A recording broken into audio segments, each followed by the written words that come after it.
يا صباح الخير. لطفي لبيب، الله يرحمه. خلينا نتكلم النهارده عن الفنان لطفي لبيب وما أحدثه وفاته الله يرحمه في بلبلة في المجتمع. لطفي لبيب الله يرحمه الممثل الجميل، ورغم انه ادواره كانت دائما تعتبر ادوار ثانوية، الا انه كانت ادوار مؤثرة. وافتكر ان انا افتكر له ادوار صغيره ومش كبيره، زي مثلا في مسلسل حسن ارابيسك. رغم ان دوره كان دور يعني ما يتخطى يمكن 10 12 مشهد، الا انه كان الدور مؤثر ودور محوري جدا، وكمان دور لعبه ببراعه رهيبه.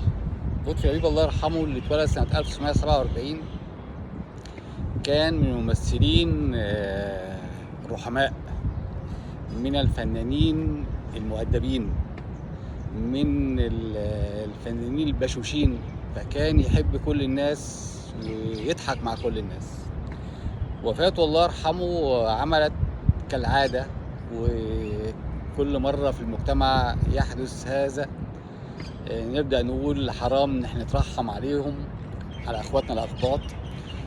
حرام نقول لهم كل سنة وانتم طيبين. وكلام الحقيقة رغم ان هو موجود في بعض كتب التراث، الا اننا ما بنفكرش كويس. وردود الافعال كمان احيانا بتبقى ردود افعال غير غير ذات حل. يعني مش هي دي رد الفعل اللي هيحل. وشفت اتنين من ردود الافعال على الموضوع للناس اللي بتقول لا حرام ما يترحمش عليه. اول صديقتي العزيزة كابتن نادية فكري، بطلتنا الجميلة، البطلة البرولمبية الجميلة، لما كتبت تعليق بوست ليها على الفيسبوك بتترحم على الأستاذ لطفي لبيب، فجالها بعض التعليقات كالعادة زي كل ما بيحصل يعني في كل حدث وفي كل مناسبة من هذا النوع. يعني لا ما تترحميش، لا ما ينفعش نترحم عليه. والحقيقة ان كابتن نادية على قد ما كانت متعصبة، الا انها برضو التزمت اللياقة في التعليم. فكتبت يا جماعة اللي مش عاجبه ان انا بترحم على الاستاذ لطفي لبيب يلغي المتابعة. والحقيقة ان رد فعلها على قد ما شايفه انه خشن ولكن منطقي، وينم على ان هي التعليقات اثرت فيها نوع من انواع الغضب. اما الاستاذ فنان صبري فواز، طبعا استخدم الالفاظ اللي يعرفها ورد الفعل العنيف. ورغم ان الواحد لازم يقدر ان هو زميل بالنسبه له توفى، وانه حالته النفسيه كمان صعبه، الا انه الفاظه بدا يستخدم الفاظ زي اللطخ وعديم الإحساس. والحقيقة إن هذه الألفاظ يعني لا يجب أن تستخدم في مثل هذه المواقف، لأن أنت كده بتثير زيادة المقاومة. ولأن القاعدة النفسية المعروفة اللي احنا شرحناها قبل كده، كل متبادل مستمر. فأنت يا أستاذ صبري يا عديم المسؤولية، لما تقول للتاني انت لطخ هيقول لك اصل انت ما بتفهمش، هتقول له لا اصل انت قليل الادب، فهيقول لك لا اصل انت بعيد بهيم، وهكذا. وتستمر هذه الحاله في المجتمع. فيبقى الاستاذ لطفي لبيب الله يرحمه توفى، واحنا عملنا مشكله في المجتمع بنوع من انواع عدم المسؤوليه في الرد. فكان يجب على الأستاذ صبري فواز أن يتخير بعض الألفاظ، ولكن هنقول إيه؟ فكل إناء ينضح بما فيه. نرجع لموضوع الأهم.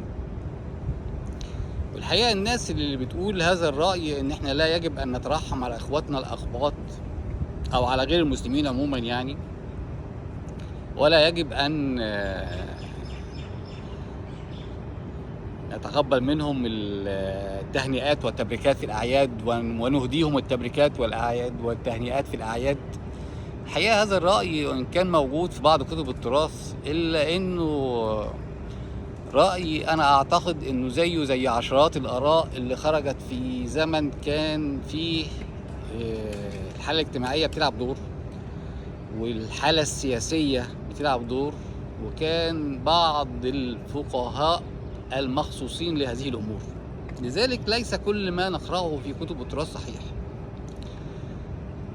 والحقيقة إن دين الإسلام دين عظيم، ودين لا شك إنه نزل رحمة للعالمين. والحقيقة إن ربنا سبحانه وتعالى الذي أحل لنا أن نتزوج من أهل الكتاب. فتخيل إن أنت وتزوجت من قبطية وعاشت معاك وانكشفت على بعض، وربنا رزقك منها أطفال، فلما توفت حد يجي يقول لك لا حرام تقول الله يرحمها.